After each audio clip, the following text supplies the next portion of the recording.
இச்சா மரணதாரி. அவர் கூப்பிடுறாருங்க கிருஷ்ணனை. ஓய் வா, என்ன போருக்கு வந்துட்டு ஆயுதம் தூக்க மாட்டியா, மரியாதையா வந்து கொல்லுங்கிறார். கிருஷ்ணா ஏற்கனவே சத்தியம் பண்ணிட்டாங்க, நான் ஆயுதத்தை தூக்க மாட்டேன்னு சத்தியம் பண்ணி இருக்கிறான். அவர் சொல்றாரு, நீ ஆயுதம் தூக்கல, என்னோட நீ போரிடல, இன்றைய இரவு நான் அக்னி பிரவேசம் செய்து செத்து போவேன். இது பீஷ்மர் கொடுத்த உறுதி. அவர் கத்துறாருங்க. இந்த உறுதிமொழி கொடுத்த உடனே கோவம் வந்துருச்சு கிருஷ்ணனுக்கு. துள்ற ஓவரா. பார்த்தன் சொல்றான், கிருஷ்ணா உணர்ச்சி வசப்படாத, உன் சத்தியத்தை உடைக்க போறாங்க, நீ உணர்ச்சி சும்மா இரு. கீழே குதிச்சாம் பாருங்க கிருஷ்ணன். கையில அந்த சக்கரத்தை எடுத்துட்டு ஓடுறாங்க. ஓடி போகும்பொழுது எல்லாரும் பிடிச்சிட்டாங்க. யார? கிருஷ்ண பரமாத்மாவை பிடிச்சிட்டாங்க. அன்னைக்கு போர் முடிஞ்சது. நேரா டென்ட்ல கோவமா உட்கார்ந்துருக்கான். பார்த்தன் ஒன்னும் பண்ணல. பார்த்தன்றா அர்ஜுனன், அவன் ஒன்னும் பண்ணல. நேரா டென்ட்டுக்குள்ள போனான். என்ன என்ன என்னை கோபப்படுத்தி விட்டான் பீஷ்மன். இந்த டிராமாலாம் என்கிட்ட காட்டாத. எதுக்கு இந்த டிராமா? என்ன டிராமா? ஒரு டிராமாவும் இல்ல. இல்ல இல்ல டிராமா தான். ஏன்னா எப்படி சொல்ற, எப்படி சொல்ற இது டிராமான்னு எப்படி சொல்ற? கிருஷ்ணா இங்க பாரு, உன் லீலை என்கிட்ட வச்சுக்காத. உன் கையில இருந்தது சக்கராயுதம். ஆமா, இருந்த இடத்துல இருந்து விட்டுருந்தாலும் அவன் செத்துருப்பான். எதுக்கு ஓடன? இது அர்ஜுனன் கேட்ட கேள்விங்க. பிடிப்பாங்கன்னு தானே, அவனை கொல்ல மாட்டான்னு தானே, அவனை கொல்லக்கூடாதுன்னு முடிவு பண்ணல. ஏன் கிருஷ்ணா கையில ஆயுதத்தை எடுத்தேன்? அப்போ கிருஷ்ணன் சொன்ன வார்த்தை தான் பாகவதம் சொல்கிறது. கிருஷ்ணன் சொன்னான். அந்த பொசிஷனுக்கு வந்துட்டான் மறுபடியும். நீங்க ஒரு விஷயம் பண்ணுங்க, நான் வீட்டில் இப்படி இருக்க மாட்டேன். வீட்டில் உங்களை போல் மிக சாதாரணமான ஒரு நிலையில் தான் நான் இங்க வந்துட்டேன்னா என் பீடம், என் சிம்மாசனம். அவர்கள் பீடத்தில் உட்கார்ந்தால் அவருடைய வார்த்தைகளை நாம் கவனமா கேட்கணும். வீட்டுல கேட்கிற மாதிரி இல்ல. உங்க வீடுகளில் விளையாடுகின்ற பிள்ளைதான் இங்கே வேற ஒரு நிலையில அப்படி உட்காரும். இந்த அம்மா வீட்டுல எவ்வளவு சாதாரணமா இருப்பாங்க. அவங்க அந்த பொசிஷன்ல உட்காந்து அந்த கிரீன் பென் எடுத்தாங்கன்னா சர்வ நாடியும் ஒடுங்கி நம்ம உட்காரணும் முன்னால. ஏன்னா அந்த கிரீன் பெண்ணுக்கு அவ்வளவு பவர். அவன் உட்காந்துட்டான். சீட்ல உட்காந்துட்டு பேசுனாங்க. கிருஷ்ணன் என்ன கேட்டாய்? ஏன் ஓடன? அப்படித்தானே கேட்ட. உனக்கு ஒரு விஷயம் தெரியுமா? இன்னைக்கு நான் போகாமல் இருந்திருந்தால் பீஷ்மன் செத்திருப்பான். எப்படி சொல்ற? அவன் ஆணையிட்டு விட்டான். நான் ஆயுதம் தூக்கவில்லை என்றால் அவன் செத்து விடுவேன் என்றான். அந்த சத்தியத்தை காப்பாற்றுவதற்காகத்தான் ஆயுதம் எடுத்தேன். அப்போ நீ செஞ்ச சத்தியம், நீ சத்தியத்துல தோக்கலாமா? நீ பகவான் இல்லையா? உடனே அந்த பகவான் சொன்னான், ஆம் நான் பகவான், அவன் பாகவதன், என் பக்தன் அவன். பகவான் தோற்கலாம், பாகவதன் தோற்க கூடாது என்பதுதான் என் இலக்கு என்று சொன்னான் கிருஷ்ணன். இறைவனுக்கு எது விருப்பம் என்றால் அவன் தோற்க தயாராக இருக்கிறான். நாம் ஜெயிக்க வேண்டும். பல நேரங்களில் அவனை ஜெயிக்க வைக்கிறோம் என்று சொல்லி மனிதர்களாகிய நாம் தோற்று கொண்டிருக்கிறோம். இந்த சூழ்நிலை நம்முடைய நாட்டில் இருந்து அகல வேண்டும் என்றால் நாம் சரியான வகையில் இறை தத்துவத்தை புரிந்து கொள்ள வேண்டும். நம்முடைய மனங்களில் வரக்கூடிய அந்த அழுக்கு என்கின்ற சொன்னாங்க இல்லையா, மனத்து கண் மாசு இளநாதல் அனைத்து அரண் எது தெரியுமா? தவம், அன்பு தவம் என்று சொன்னார்கள். வேதாத்ரி மகரிஷி சொல்கிறார், தவம் என்பது என்ன, தியானம் என்பது என்ன. இவ்வளவு சிம்பிளா சொல்லவே முடியாது. நீ சமைக்கிறாயா, சமைக்கின்ற பொழுது உப்பை அள்ளி போடுகிறாயா, உப்பை அள்ளி போடுகின்ற பொழுது உன் மனநிலை எங்கே லயித்து இருக்கிறதோ அந்த வினாடிக்கு பெயர் தவம் என்று பேசுகிறார் வேதாத்ரி. அந்த தியானம், அதை தவிர்த்து வேறு எதுவும் நினைக்க முடியாத அந்த புள்ளியில் நிற்பது, அதற்கு பெயர்தான் தியானம், அதற்கு பெயர்தான் தவம். பல நேரங்களில் நம்முடைய மனம் அலகழிது பாருங்க, அதில்தான் மகிழ்ச்சி பறிபோய் கொண்டிருக்கிறது. இந்த உலகம் நமக்காக எத்தனையோ அருளையும் எத்தனையோ விஷயங்களையும் விரித்து வைத்திருக்கிறது. அதை புரிந்து கொள்ளக்கூடிய அந்த வாய்ப்பும் அந்த அருளும் நமக்கு இருக்கிறதா என்பதை மட்டும் நாம் நினைவுபடுத்திக் கொள்ளும். பல நேரங்களில் இப்போ ஒரு வாட்ஸ்அப்ல ஒரு செய்தி வந்ததுங்க, 10 செகண்ட் கதை, மின்னல் மாதிரி வந்து விழுதுங்க. சிந்தனை அப்படித்தான் வந்து விழும். சிந்தனை அப்படித்தான் வந்து விழ வேண்டும். மிஸ் பண்ணிட்டீங்கன்னா அவ்வளவுதான். நான் பிரான்ஸ் போயிருந்த போது லூவர் மியூசியம் போயிருந்தேன். லூவர் மியூசியத்துல ஒரு பெரிய இந்த சுவர் அளவிற்கு பெரிய இது மாதிரி 3-4 மடங்கு சுவர், அதுல ஒற்றை ஓவியத்தை வரைஞ்சி வச்சிருக்காங்க. ஒரே ஓவியங்க, இந்த மாதிரி 5-6 மடங்கு சுவர்ல ஒரே ஓவியம். 5-6 மடங்கு கூட இல்ல, கீழந்து பாக்குறதுக்கு ஒரு 10 மாடி இருக்கும். பெரிய சுவர், ஒரே ஓவியம். அந்த ஓவியத்தை பார்க்கறதுக்கே எனக்கு 40 நிமிஷம் ஆச்சு. பார்த்தெல்லாம் கடந்து போயிட முடியல, நின்னு பார்க்கணும். நான் அதனால தான் சொல்றேன், குழந்தைகளே, ஒன்றை ரசிக்க வேண்டும் என்றால் நீங்கள் தியானத்திற்குள் வர வேண்டும். தியானத்திற்குள் வர வேண்டும் என்றால் புத்தக வாசிப்பை கையில் எடுத்துக் கொள்ளுங்கள். ஏனென்றால் புத்தகத்தை வாசித்து பழக்கப்படக்கூடியவர்களுக்கு தியானம் கைகூடுகிறது. வேகமான காட்சிகளை பார்த்து பழக்கப்படக்கூடியவர்களால் புத்தகங்களை வாசிக்க முடியாது. வேகமான காட்சிகளை பார்த்து பழக்கப்படாமல் புத்தகங்களை நிதானமாக வாசிக்கக்கூடிய பயிற்சிக்குள் வாருங்கள். நான் சொல்லுவது மிக அற்புதமான பயிற்சி. நான் அதை பார்க்கிறேன், 40 நிமிஷம் பார்த்து கொண்டே இருந்தேன். என்னன்னா, ஒரு பெரிய ராட்சதன் ஒரு ஆளை தன்னுடைய கால் நகங்களால் தூக்கி இருக்கான். அந்த கால் நகங்களை தூக்கி இருக்கக்கூடிய அந்த மனிதனுடைய ஒற்றை காலை பிடித்து தொங்கிக் கொண்டிருக்கிறாள் அவன் மனைவி. அவன் கையில் ஒரு குழந்தை. அவளுடைய கால்களை 2 குழந்தைகள் பிடித்து தொங்கிக் கொண்டிருக்கின்றன. அந்த 2 கால்களின் கால்களை இன்னொரு ஒரு பெண் பிடித்துக் கொண்டிருக்கிறாள். அவளுடைய காலை இன்னொரு ஒரு பெரிய குண்டான ஒரு மனிதன் பிடித்துக் கொண்டிருக்கிறான். இவ்வளவையும் கடந்து அந்த பிசாசு அந்த மனிதனை தூக்குகிறது. இந்த காட்சியை பார்த்து வெலவெலத்து போய் நிக்கிறேன். அந்த காட்சி எதில் பெயிண்ட் பண்ணப்பட்டிருக்குன்னா, பின்னால் மழை பெய்து கொண்டிருக்கிறது. அந்த மழையில் ஒரு மின்னல் வெட்டு, அந்த மின்னல் வெட்டின் வெளிச்சத்தில் ஓவியன் இதை வரைந்திருக்கிறான். என்ன காட்சிங்க! இதை பார்க்கறதுக்கே ஒரு ஐஸ் வேணும். ஒரு காட்சியை ஒரு மின்னலில் காட்ட முடியுமா? அந்த மின்னலில் நான் பார்க்க, அந்த ஓவியன் அதை பார்க்க தவறி இருந்தால் நமக்கு இந்த ஓவியம் கிடையாது.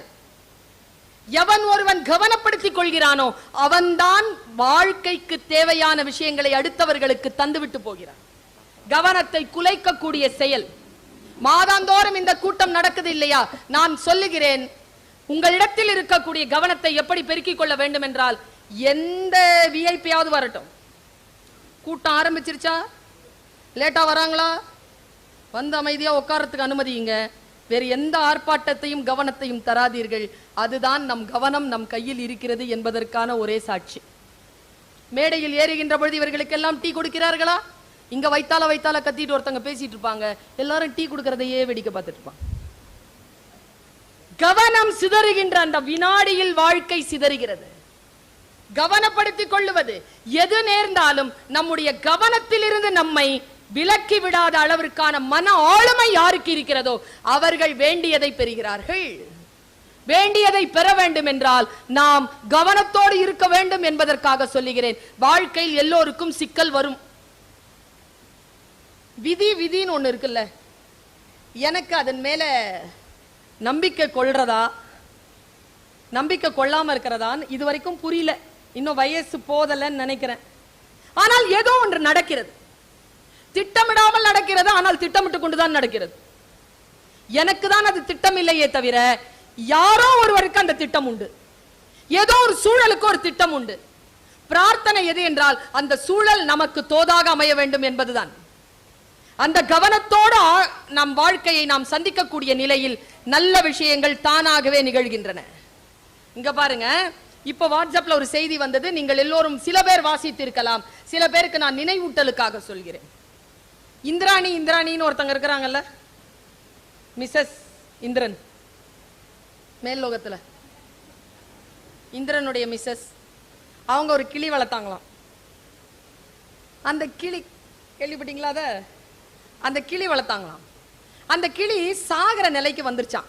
உடனே அதை எடுத்துக்கிட்டு இந்திரன் கிட்ட வந்திருக்காங்க. அவர் சொன்னாங்க, பாருங்க இது கிளி சாக போகுது, இதை காப்பாத்தி கொடுங்க, நீங்க நிறைய வரம் கொடுக்குற ஆள் தானே, இந்தாங்க இதை காப்பாத்தி கொடு. இந்திரன் சொன்னாரா, சாக கிடக்கிறதெல்லாம் நம்ம காப்பாற்ற முடியாது, பிறப்பு கொடுக்குறவன் பிரம்மா, நான் போய் பிரம்மாவை பார்த்துட்டு வரேன்ட்டு, கிளி நீ பத்திரமா பார்த்துக்கோ, நான் போய் ஓடி வந்துடுறேன்ட்டு பிரம்மாட்ட போயிருக்கிறார். பிரம்மா என்ன சொன்னாரா, பிறப்பு கொடுக்கறது தான் என் வேலை, இது சாக போகுது, இத காப்பாத்தணும், விஷ்ணு கிட்ட போகணும். விஷ்ணு சொன்னாரா, ஐயே இது சாக போகுது, சாவ பத்திய விஷயம்லாம் சிவன், அங்க போலாம் அப்படின்ட்டு இந்த பிரம்மாவையும் விஷ்ணுவையும் கூப்பிட்டுட்டு இந்திரன் நேரா சிவன் கிட்ட போறாரு. அவங்க ரெக்கமெண்ட் பண்ணாதான் சிவன் கிட்ட வேலை நடக்கும்ட்டு சிவபெருமான் பாக்குறாரு. ஐயோ, அழிக்கிறது தானே என் வேலை, ஆனா சாவெல்லாம் நான் திட்டமிட முடியாது, அது என் டிபார்ட்மெண்ட் வேறையாச்சே, யமதர்மன் ராஜா கிட்ட அதை கொடுத்துட்டேனே, அவர் தானே அதை பாக்குறாரு. சரி சரி வா போய் அவர்கிட்ட சொல்லலாம்னு சொல்லிட்டு இந்திரன், பிரம்மா, விஷ்ணு, சிவன் இவங்க எல்லாரும் சேர்ந்து யமதர்மன் கிட்ட போன உடனே யமதர்மன் எழுந்திருச்சு நின்னுட்டாரு. என்னடா 4 பேரும் வந்துட்டாங்களேன்னு எழுந்திருச்சு நின்னுட்டு, என்ன ஆச்சு? இல்ல இந்திராணி ஒரு கிளி வளர்க்குது, அது கிளிக்கு என்ன அழிவு எல்லாம் வந்துட்டு இருக்குது, அது எப்படி செத்துருமா, அது காப்பாத். ஓ, ஒவ்வொன்றுத்துக்கும் ஒரு ஓலை இருக்குது, அந்த ஓலை அந்த ரூம்ல வச்சிருக்கிறேன், ஓலையை பார்த்தாதான் பார்க்க முடியும், என்ன மேட்டர்னு சொல்ல முடியும், வாங்க ரூம்குள்ள போலாம் அப்படின்னு திறந்து ரூம்குள்ள போறாங்க. ரூம்குள்ள யார் யார் போறா?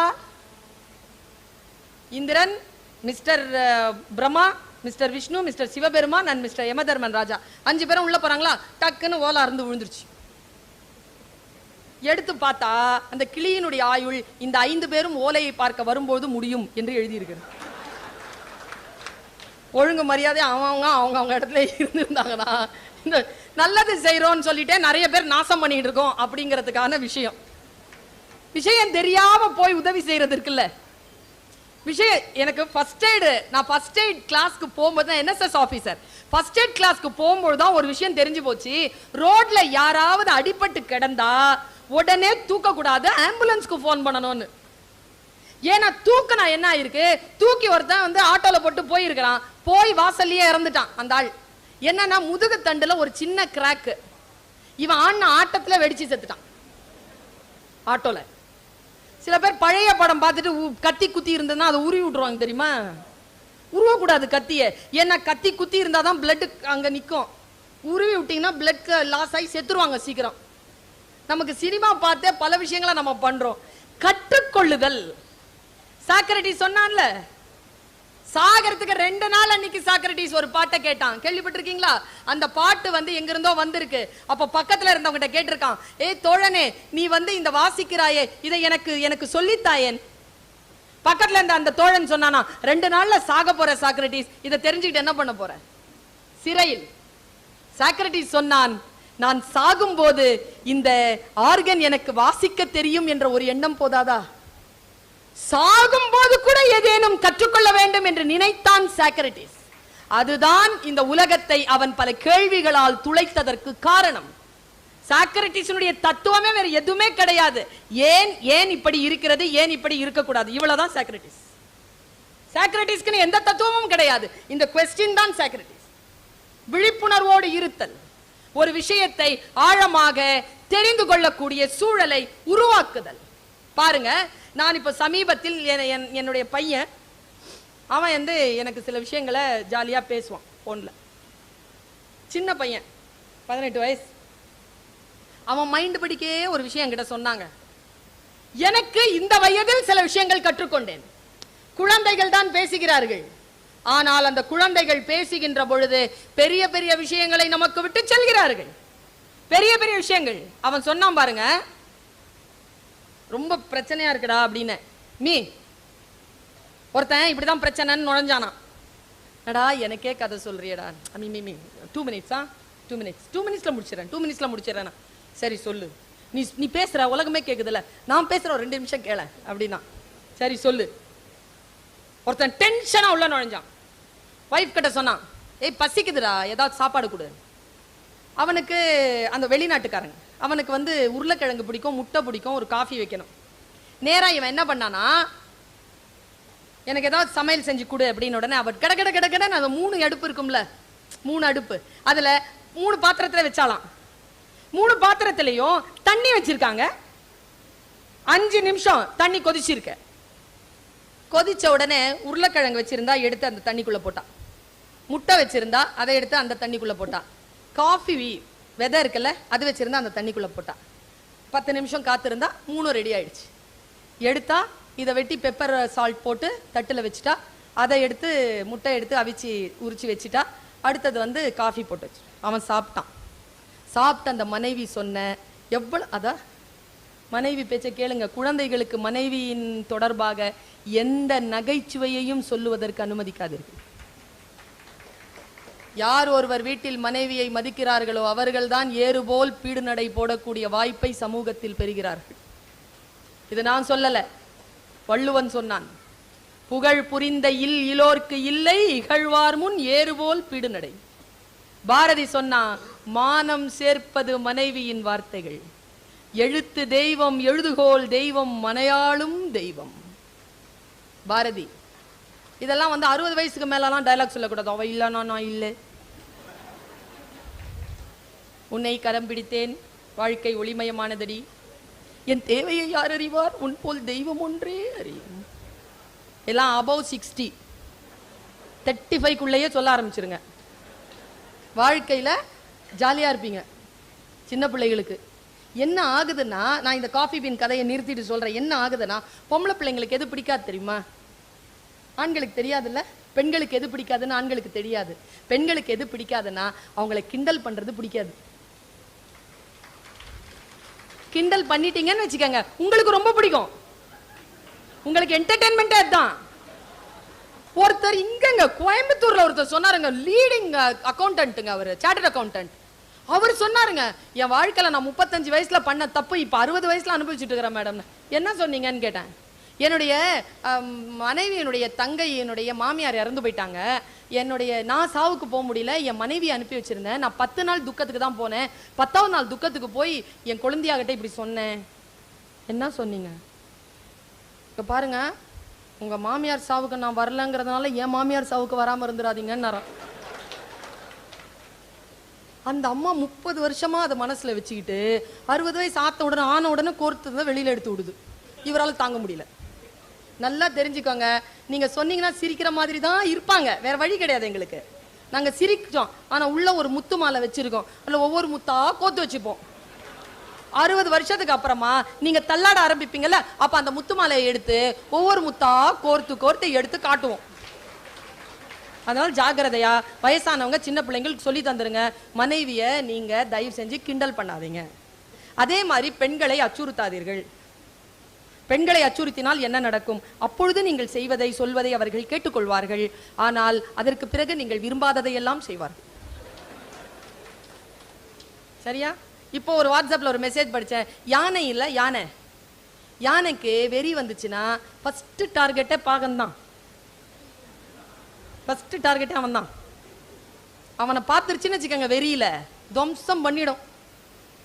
மனைவிக்கும் அதே நிலை. பார்த்துக்கிடுங்க. இந்த விஷயத்துல நான் இப்படி போறேன், அவன் அந்த மனைவி சொன்னா, டென்ஷன் ஆனதானே வந்த பிரச்சனை தானே உனக்கு? ஆமா, பிரச்சனை ரொம்ப ஹை. இந்த ஆண்கள் ஒரு வேலை செய்யறாங்க. என்ன செல்வின் சார் யோசிக்கிறீங்களா? நாம எங்கெங்கெல்லாம் மணி கோக்க விட்டுருக்கோம்னு யோசிக்கிறாரு. இந்த ஆண்கள் என்ன பண்றாங்கன்னா, ஆண்கள் இடத்துல ஒரே ஒரு வேண்டுகோள், இந்த மாமன்றத்தில் நான் வைக்கிறேன் ஒரே வேண்டுகோள், தயவு செய்து பெண்களிடத்தில் பேசுங்கள். வீட்டில் பேசுறதே இல்லை. மேடம் நான் பேசினா உனக்கு புரியுமா மேடம்? அதெல்லாம் புரியுமோ புரியலையோ, பேசியா. நாளை காலையில் 8 மணிக்கு கான்ஃபரன்ஸ் போனோம். சரிங்க, 3 நாள் போறல, என்ன ஆச்சுங்க, எப்படிங்க இருந்துச்சு கான்ஃபரன்ஸ்? எல்லாம் நல்லா தான் இருந்துச்சு. அவ்வளோதானா? இங்கே வந்திருக்கிறீங்கல்ல, வீட்டில் என்ன நடந்ததுன்னு கேட்டா 6 மணிலேருந்து சொல்லணும். 2.5 மணி நேரம் என்ன நடந்ததுன்றத படம் போல சொல்லணும். எங்க கிட்ட கேட்டு பாருங்களேன். எங்களை ஊருக்கு அனுப்புங்க. நாங்க ஆட்டோ பிடிச்சதுலேருந்து, பஸ் ஏறினதுலேருந்து இறங்கி அங்க என்னென்ன நடந்ததுன்னு எல்லாம் சொல்றோமா இல்லையா? ஒன்று 2 விஷயங்கள். ஆண்கள் பெண்களிடத்தில் பேச வேண்டும், பெண்கள் பேசுவதை கேட்க வேண்டும். இந்த 2 தான் நீங்கள் செய்து கொள்ள வேண்டியது. அந்த மனிதன் என்ன செய்தான்? அந்த மனிதன் மிகப்பெரிய கலவரத்தில் இருந்தால், அந்த மனைவி சொன்ன இந்த கான்செப்ட் இருக்குல்ல, சாப்பாடு வச்சால, அந்த கான்செப்ட் என்ன சொன்னா பாருங்க. உங்க வாழ்க்கை கொதிநிலையில இருக்குல்ல, அதே கொதிநிலையில் தான் இந்த தண்ணீர் இருந்தது. இங்க ஒரு கப்பு, இந்த ஒரு கப்பு, இந்த ஒரு கப்பு, 3 கப்புலயும் தண்ணி கொதிநிலையில் இருந்தது. நான் என்ன பண்ணேன், ஒரு உருளைக்கிழங்கை எடுத்து போட்டேன். உருளைக்கிழங்கு உறுதியா இருந்தது. அந்த கொதிநிலை அதை மிருதுவாக்கி விட்டது. ஏற்கனவே விட்டா உடைஞ்சிரோங்கிற முட்டை உள்ள போட்ட உடனே இறுகி போயிடுச்சு. ஆனா இந்த காஃபி விதை என்ன பண்ணுச்சு, உள்ள அந்த கொதிநிலையில் போட்டவுடன் தன் உடலில் இருக்கக்கூடிய ஒரு வாசனை தன்மையை, ஒரு சுவையை அந்த தண்ணீரில் கலக்க விட்டது. இப்பொழுது அந்த தண்ணீர் இருக்குல்ல, அதான் பிரச்சனை. அந்த பிரச்சனையால் நீங்கள் உருளைக்கிழங்கு போல் மிருதுவாக போகிறீர்களா, அல்லது முட்டையை போல் இறுகி போக போகிறீர்களா, அல்லது அந்த பிரச்சனையினுடைய தன்மையை உங்களுடைய இயல்புகளால் மாற்றப் போகிறீர்களா? இதுதான் உங்கள் வாழ்க்கையில் நீங்கள் எதிர்கொள்ள வேண்டிய 3 நிலை என்று அவள் சொன்னார். இதுக்கு காஃபி பீன் பிலாசபின்னு பேரு. நீங்க யூடியூப்ல போட்டு பாருங்க, காஃபி பீன் பிலாசபின்னு வரும். இன்னொரு பிலாசபி படிச்சேன் நான், ஆச்சரியமா போச்சு. அதை படிச்சு அதை அப்படியே கடத்திடுறேன். எனக்கு இன்னும் ஒரு 3 நிமிடங்கள் உண்டு. 3 நிமிடங்களில் நான் என்னுடைய விஷயங்களை உங்களிடத்தில் கடத்தி விட்டு போகிறேன். இவ்வளவு ரிலாக்ஸ் எல்லாம் நான் பேசினதே இல்லைங்க, பயங்கர ரிலாக்ஸா பேசிட்டு இருக்கிறேன். இங்க பாருங்க, நம்முடைய வாழ்க்கையில் நாம் சந்திக்கக்கூடிய சிக்கல்கள் நமக்கு முன்னால் வந்து விழும். அதை நாம் எப்படி எதிர்கொள்கிறோம் என்பதில் தான் நம்முடைய வாழ்க்கையின் வெற்றி தோல்வியும் இருக்கிறதே தவிர பிரச்சனைகள் நம் வெற்றி தோல்வியை தீர்மானிப்பதில்லை.